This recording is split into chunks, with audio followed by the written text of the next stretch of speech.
Good day, and welcome to the AZZ Inc third quarter of fiscal year 2021 financial results conference call. All participants will be in a listen-only mode. Should you need assistance, please signal a conference specialist by pressing the star key followed by 0. After today's presentation, there will be an opportunity to ask questions. Please know that this event is being recorded. I would now like to turn the conference over to Joe Dorame. Please go ahead, sir. Thank you, Chuck. Good morning, and thank you for joining us today to review the financial results of AZZ Inc for the third quarter of fiscal year 2021, ended November 30th, 2020. Joining the call today are Tom Ferguson, Chief Executive Officer, Philip Schlom, Chief Financial Officer, and David Nark, Senior Vice President, Marketing, Communications, and IR. After the conclusion of today's prepared remarks, we'll open the call for a question and answer session. Please note there is a slide presentation for today's call, which can be found on AZZ's Investor Relations page under Financial Information at www.azz.com. Before we begin with prepared remarks, I'd like to remind everyone certain statements made by the management team of AZZ during this conference call constitute forward-looking statements within the meaning of the Private Securities Litigation Reform Act of 1995. Except for the statements of historical fact, this conference call may contain forward-looking statements that involve risks and uncertainties, some of which are detailed from time to time in documents filed by AZZ with the Securities and Exchange Commission, including the annual report on Form 10-K for the fiscal year ended February 29, 2020. Those risks and uncertainties include, but are not limited to, changes in customer demand and response to products and services offered by the company, including demand by the power generation markets, electrical transmission and distribution markets, the industrial markets, and the metal coating markets.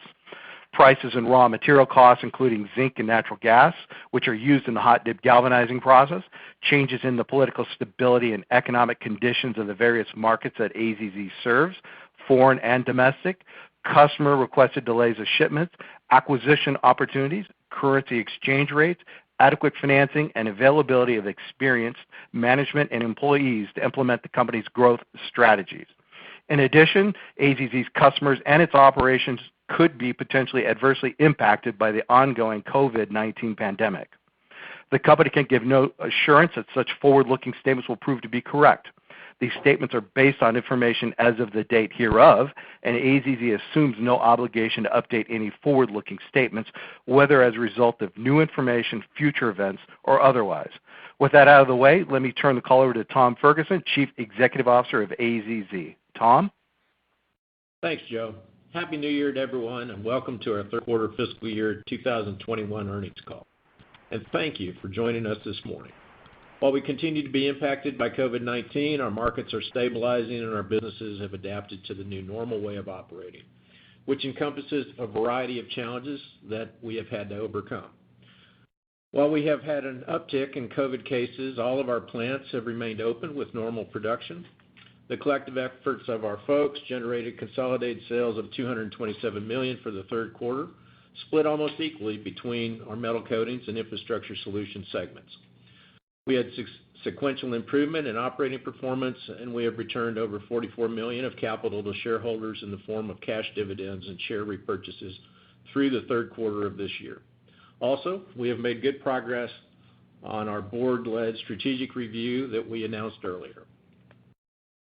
While sales were down 22% from Q3 of last year, our realignment activities and operational performance generated net income of $19.7 million, down about 10% from the same period of the prior year.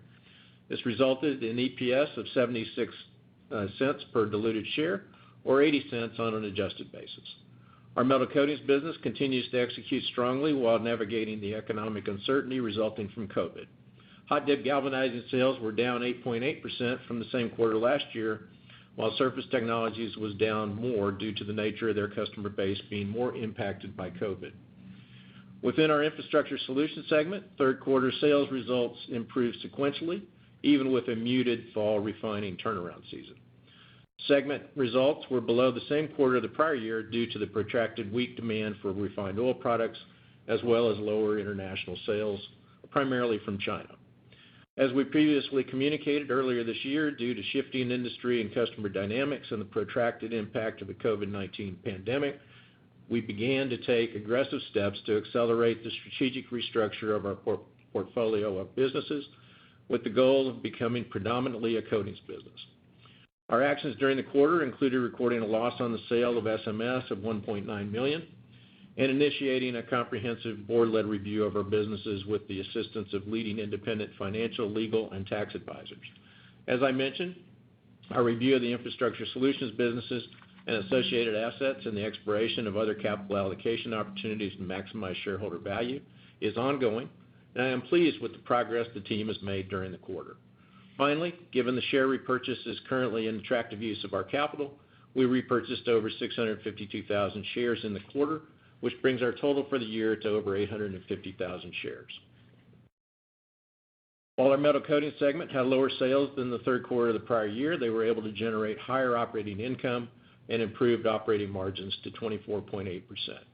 Surface technology sales were still way off at some plants, primarily due to how badly COVID impacted demand for several of their largest customers.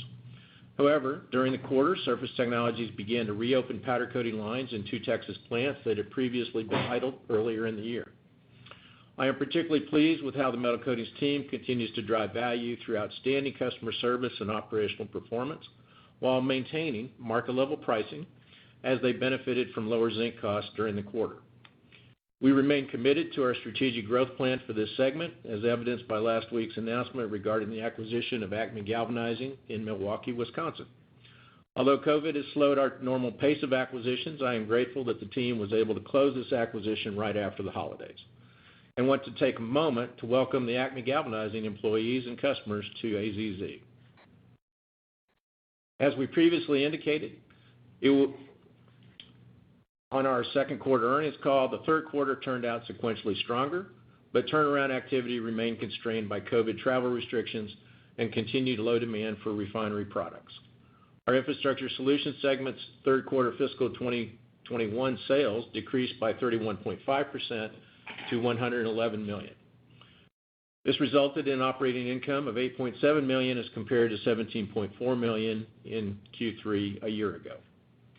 As I mentioned previously, the decline in sales was a result of muted refinery turnaround activity in the quarter, particularly in the U.S., as well as lower China high-voltage bus shipments and decreased demand for some of our oil patch-related products and services. WSI's domestic and foreign facilities remained open and working, and crews deployed on several smaller projects.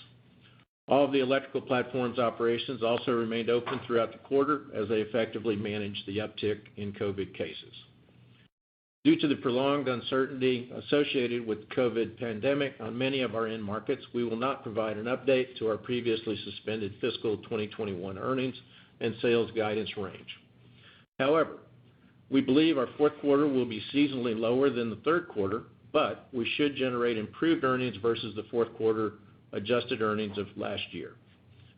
Our low debt level, combined with our consistent ability to generate strong cash flow, provides us with the ability to effectively manage our debt and liquidity throughout the remainder of fiscal year 2021 and beyond. We expect to establish guidance for our normal cadence for the fiscal 2022 as we wrap up our annual budgeting process and review it at our upcoming board meetings. Our metal coatings business is operating at a fairly normal level despite some continued restrictions and disruptions in a few of the cities and states we operate in.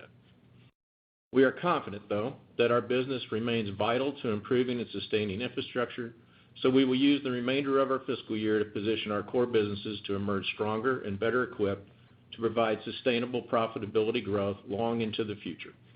With that said, I'll turn it over to Philip. Thanks, Tom. For the third quarter of fiscal year 2021, we reported sales, as Tom had noted, of $226.6 million, a $64.5 million decrease or 22.2% lower than the third quarter of the prior year. Sales were down primarily as a result of lower sales in the company's infrastructure industrial platform as a result of the pandemic and lost aggregate sales from divested entities over the past year. Net income for the third quarter of fiscal 21 was $19.7 million, a decrease of $2.3 million or 10.6% below the prior year third quarter. Diluted EPS of 76 cents per share declined 9.5% compared to the 84 cents per share in the prior year third quarter. Despite the lower sales, third quarter fiscal 2021 gross margin improved 100 basis points to 24.1% on a year-over-year basis, and was driven by continued strong margin performance within the metal coating segment. Operating margins of 12.3% of sales increased 80 basis points compared to 11.5% of sales in the prior year. Operating income for the third quarter of fiscal 2021 decreased 16.6% to $27.9 million from $33.4 million in the prior year third quarter. Third quarter EBITDA of $39.6 million decreased 15.4% compared to $46.8 million in EBITDA in last year's third quarter. As for the year-to-date results, through the third quarter of fiscal 21, we reported year-to-date sales of $643.3 million, 21.2% below the $816.5 million in the sales in the same period last year. Year-to-date net income for the third quarter was $23.5 million, a decrease of $35.4 million or 60.2% from the same period last year. Year-to-date net income, as adjusted for the restructuring and impairment charges primarily incurred earlier in the year, was $39 million, which was $19.9 million or 33.8% lower than the comparable prior year results. Year-to-date reported diluted EPS declined 59.8% to 90 cents a share, as compared to $2.24 per share for the same period last year, primarily driven by restructuring and impairment charges, as well as softer markets and travel restrictions resulting from the pandemic, mostly in our Infrastructure Solutions segment. On an adjusted basis, year-to-date 2021 diluted EPS was $1.49 per share, a reduction of 33.5% from the prior year. Our fiscal year 2021 year-to-date gross margin of 22.2% declined 60 basis points from the gross margin of 22.8% from the prior year. Year-to-date reported operating profit of $42.8 million was $43.8 million, or 50.5% lower than the $86.6 million reported for the same period last year. Year-to-date reported operating margin of 6.7% decreased 390 basis points compared to 10.6% last year. On a year-to-date basis, excluding the impact of the $20.3 million in restructuring and impairment charges, operating margins were 9.8%, or 80 basis points below prior year. I'll now turn to a discussion regarding our liquidity and capital allocation. On a year-to-date basis, our net cash provided by operating activities of $59.4 million declined $12.7 million, or 17.6%, from the comparable period in the prior year, primarily the impact of lower year-to-date net income. During the third quarter of fiscal 2021, as Tom had noted, we repurchased 652,000 shares of our common stock at an average price of $37.66.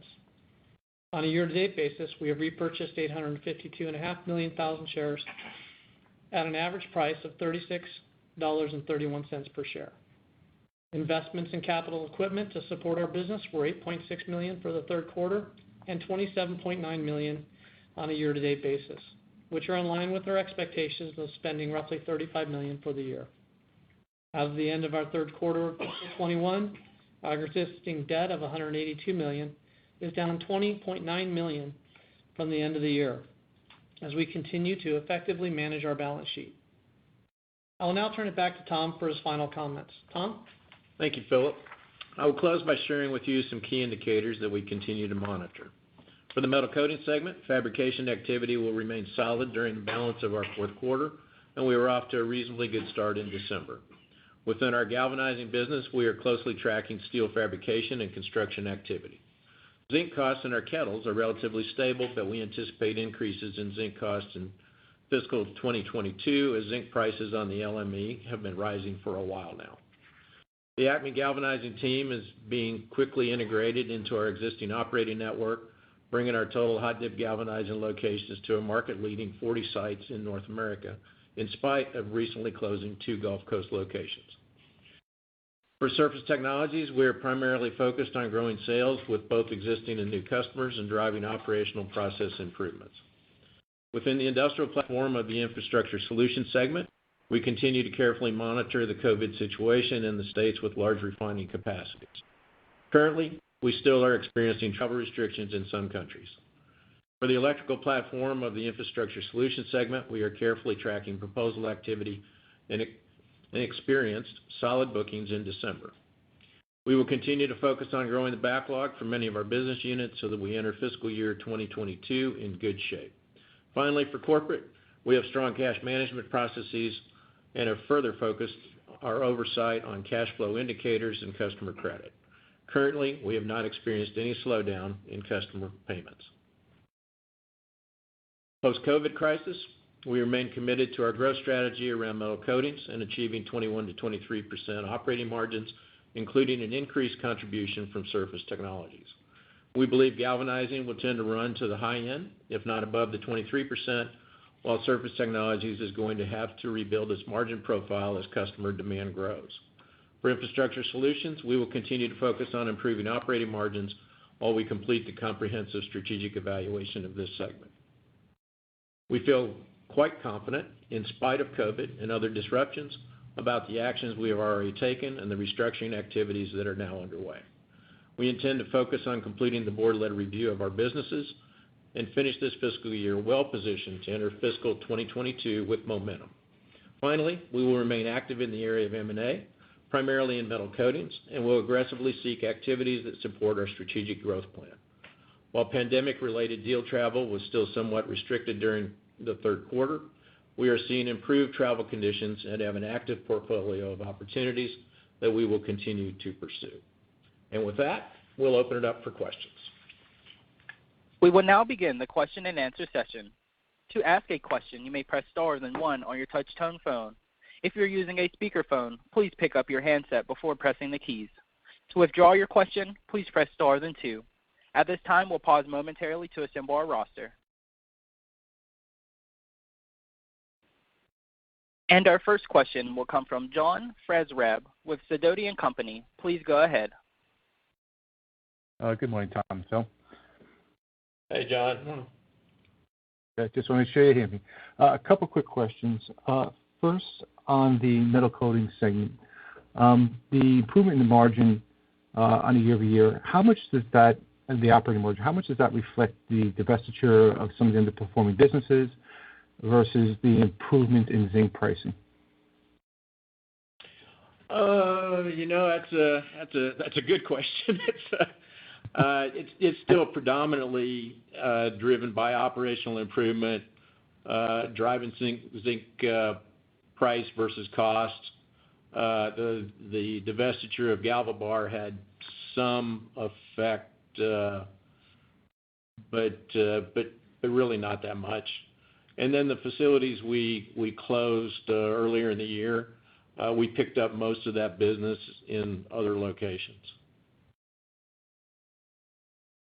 Okay, so really it was more of a change in the business profile than the lower price of zinc. Am I getting that correct? No, the lower cost of zinc and our ability to sell on value did play a part. But keeping our operations open and operating through COVID, I think was something we point to a lot. Okay.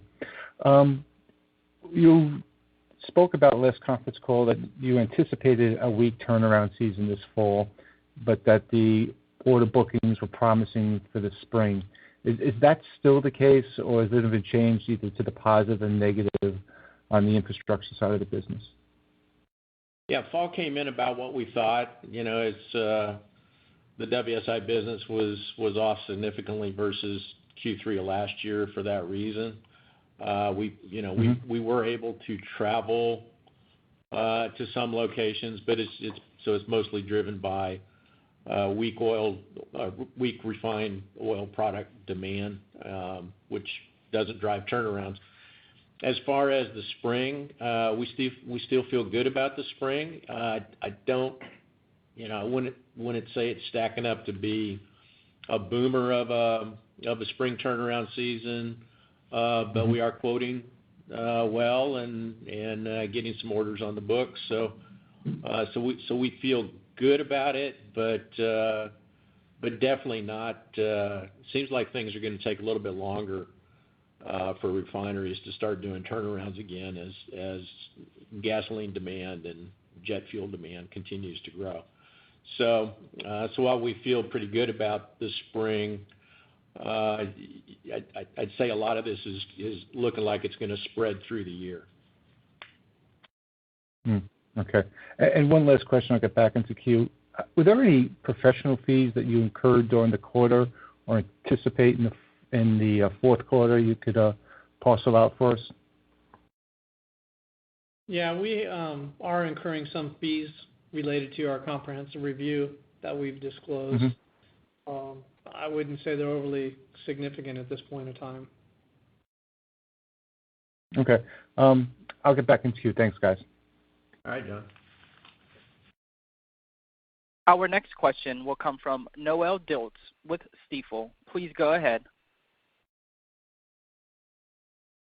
Pardon me. It seems that she has left the question queue. Our next question will come from John Bratz with Kansas City Capital. Please go ahead. Morning, everyone. Tom, a question. As you do your strategic review and you think about being more of a metal coatings company, you currently have galvanized and you have surface technology. What might else there be that would fit into that that strategy? I think there's a lot of different types of coatings, lots of different types of plating, anodizing, things like that. So when we talk about coatings versus just metal coatings, it opens it up quite a bit because we're already, as we found with the businesses we've acquired in the last couple of years, we're coating a lot more than just metal pieces. So that makes it a really, really wide market. The issue for us is finding things that have some scale, that can be differentiated, that require more than setting up a paint shop in a garage. So I think while it's a wide open set of opportunities for us, it's something that we do have tight parameters on in terms of what we're looking for because of our commitments on the margin profile and our ability to differentiate. So I think that's and there continues to be galvanizing opportunities. And one of the things, we're completing another spin plant down in Houston that I think goes online due to all the weather delays and COVID delays. It's going online at the end of this month, I believe. And so we look at that as other opportunities for us to grow organically. So and there's still, obviously with the acquisition of Acme, but we've been working on that deal for a while, and it had been delayed because of COVID.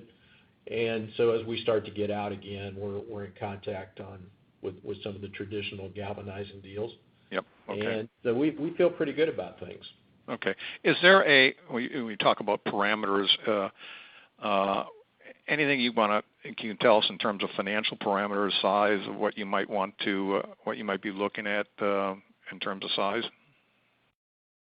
We pretty much have to look at things north of $10 million in revenue. Obviously 10 to up to over $100 million is so we prefer 15 to 25 million is probably our preferred target.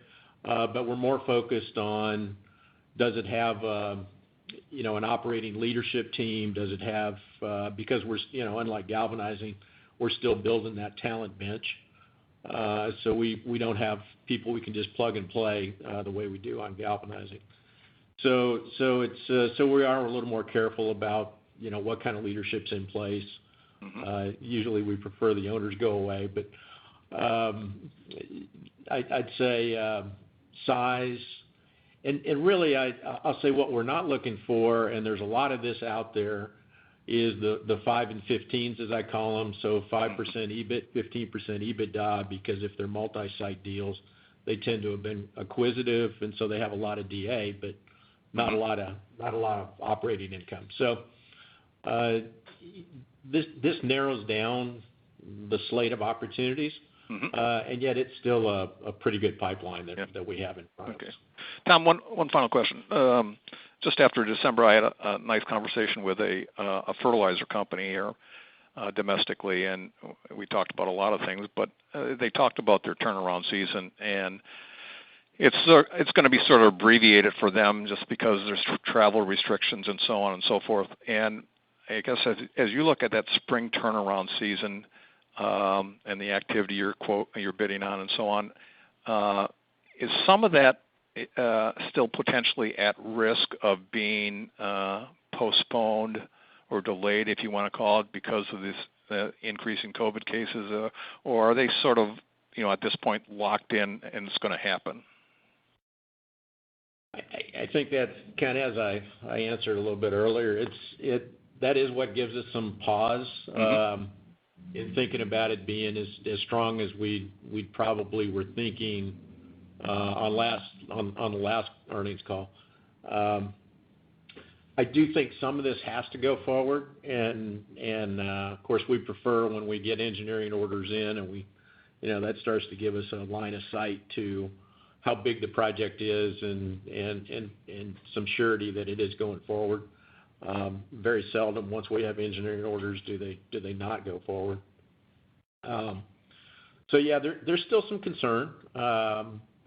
We are seeing some activity in January, February that probably normally we would either have seen in the fall or we would see in the spring. So it does seem that the petrochem sector is spreading things out a little bit, perhaps because of low demand. So they are able to spread things. So that's why I say some of this could be a longer season without the big spike in the spring. But actually, that's good for us because we do have limitations on the number of crews we have to deploy. Okay. All right, Tom. Thank you very much. Appreciate it. Sure. Our next question will come from Noelle Dilts with Stifel. Please go ahead. Hey guys, good morning. Hey, Noelle. I'm not sure what went on before there. I was on the line, but I didn't go anywhere.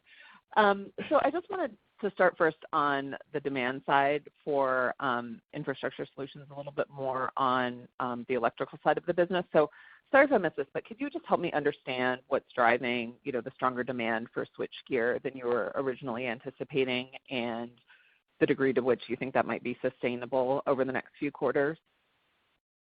Yeah, I think the transmission distribution spend has been good, and some of the solar power gen activity has been good as well. So, it's just the timing of some of these projects where they're getting to that stage where they need the switchgear. We also, with the acquisition of Oshkosh a couple of years ago, we picked up more of an industrial switchgear line, and I call it industrial or even light rail. So it's broadened our opportunities for switchgear, so we're not just dependent on the big utility grade stuff. So, although that's where we've had good activity recently.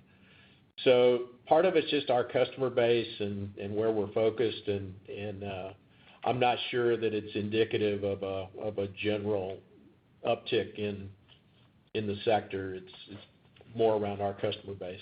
And enclosures is somewhat similar. I'd say the big some of our big OEM activity has been off on the enclosure side, but our industrial and some of the smaller stuff has been solid. So it's just a really mixed bag out there.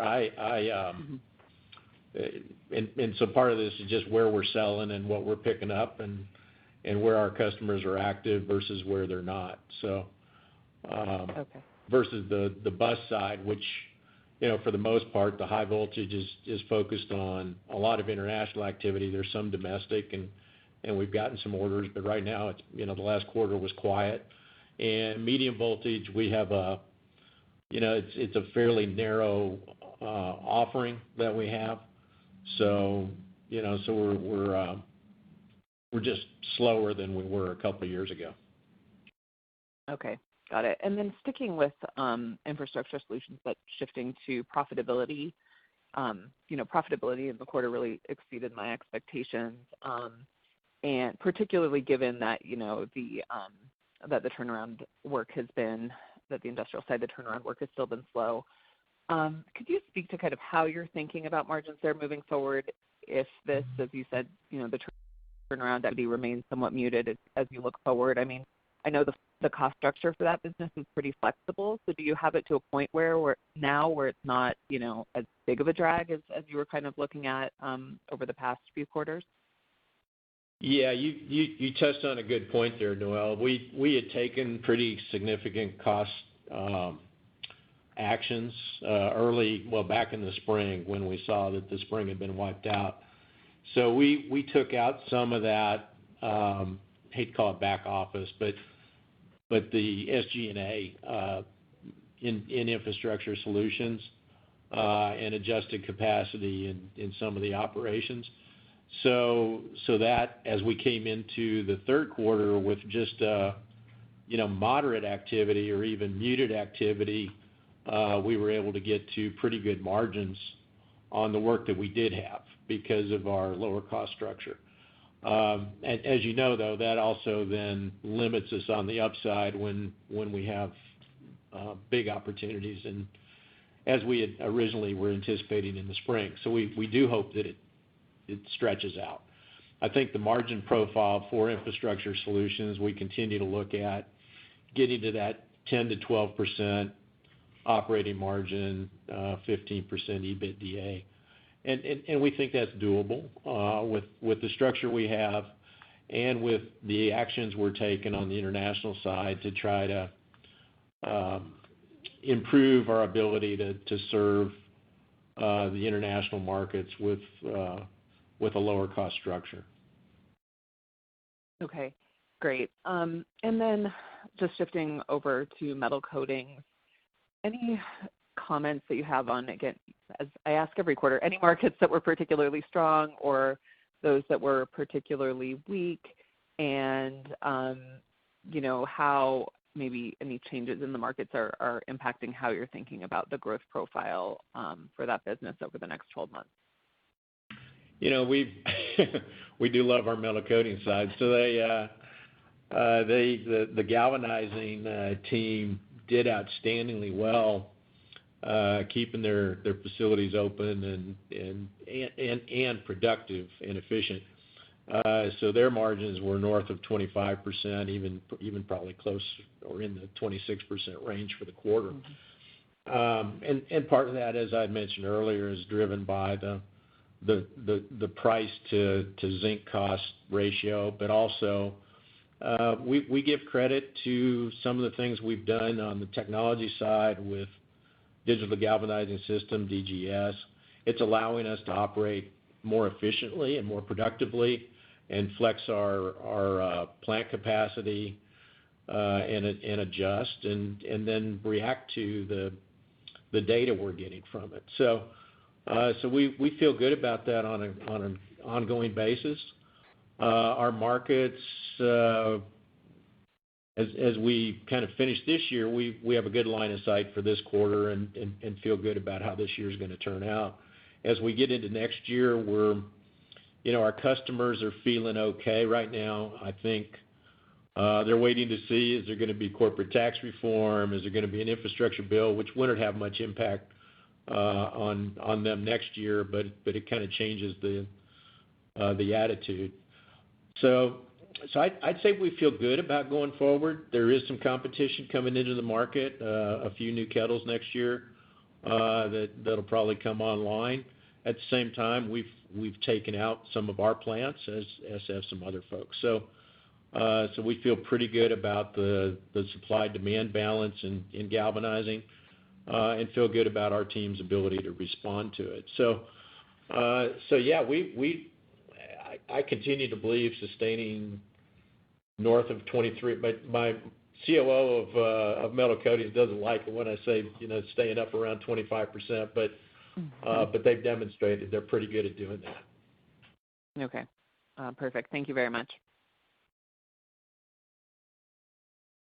Our next question will come from DeForest Hinman with Walthausen & Company. Please go ahead.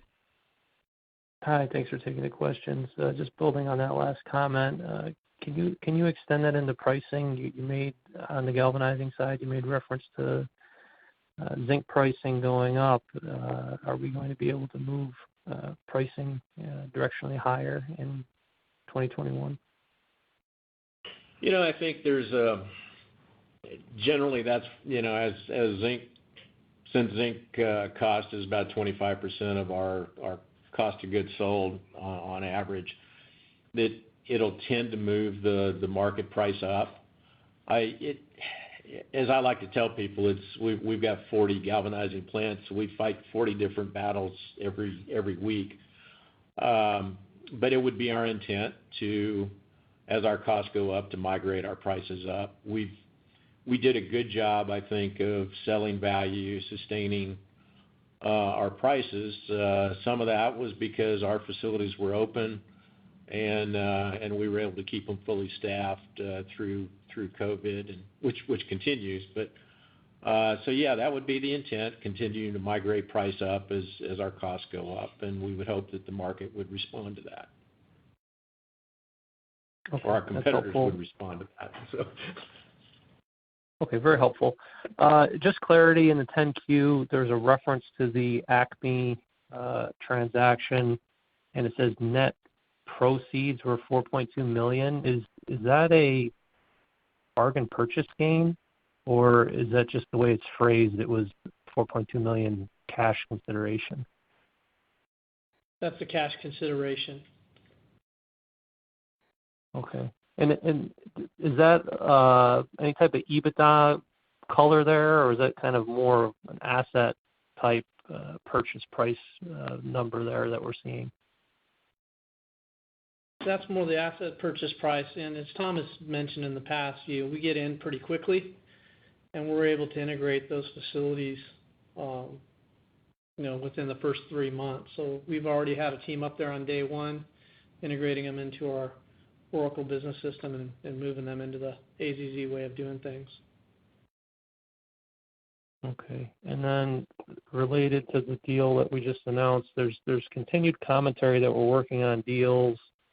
Can you give us any color in terms of expectations for closing within the next 6 to 12 months, and then potentially the outlay that any type of these deals could entail? Oh, boy, I'm just hesitant to do it because, we've been working on some deals we thought would be closed, and so yeah, I just hesitate to say we're going to get anything done in any specific time frame. We are traveling. We mostly do face-to-face deals. The Acme team we've been working with for quite a while, so there was a long relationship there. We have long relationships in a couple of other opportunities, and so I would hope that during the first part of the year we can move those forward.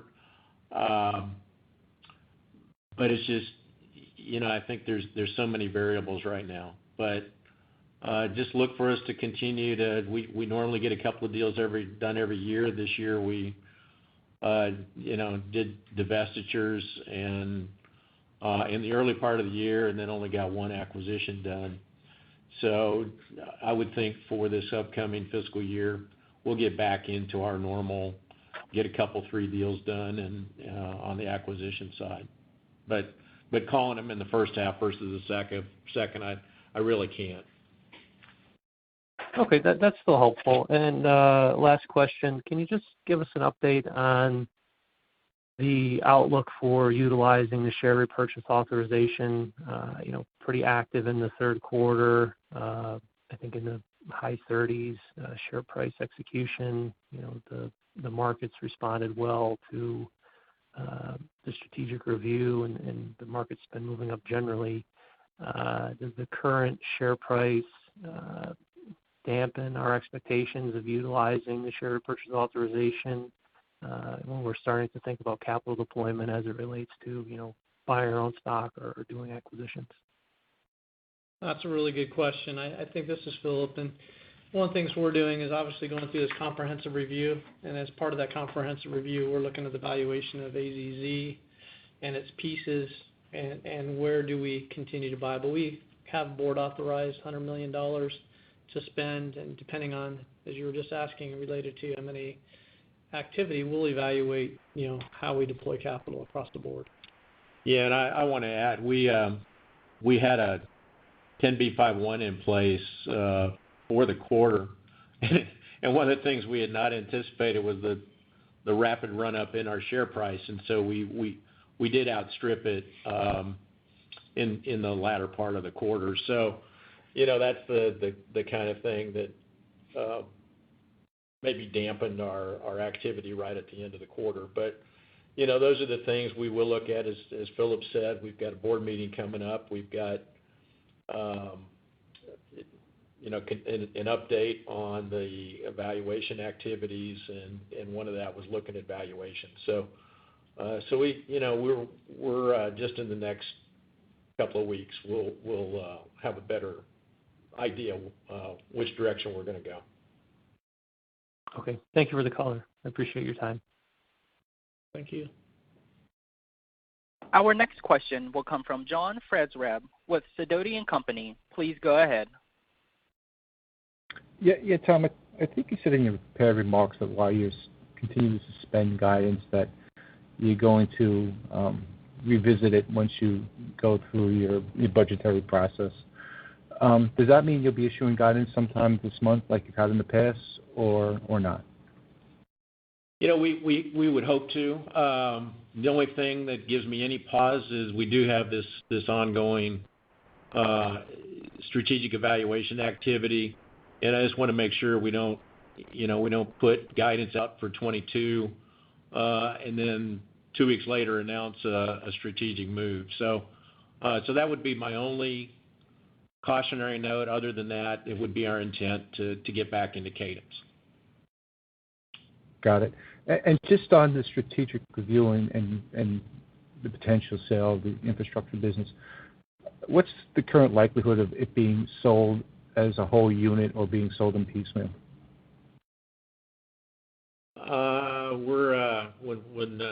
We're not at that point in the evaluation yet for me to handicap that, to be honest. Okay, yeah, give it a shot. Okay, thank you. All right, John. This concludes our question and answer session. I would like to turn the conference back over to Tom Ferguson for any closing remarks. Please go ahead, sir. We just thank y'all for being on the call, and as always, David Nark is available to take calls from folks if you want to have further discussions. We look forward to finishing out this year, being able to announce the direction from our strategic evaluation activities, and then we'll be talking to you at the end of this fiscal year, and hopefully on a positive note, and so we look forward to that. Thank you very much. The conference has now concluded. Thank you for attending today's presentation. You may now disconnect.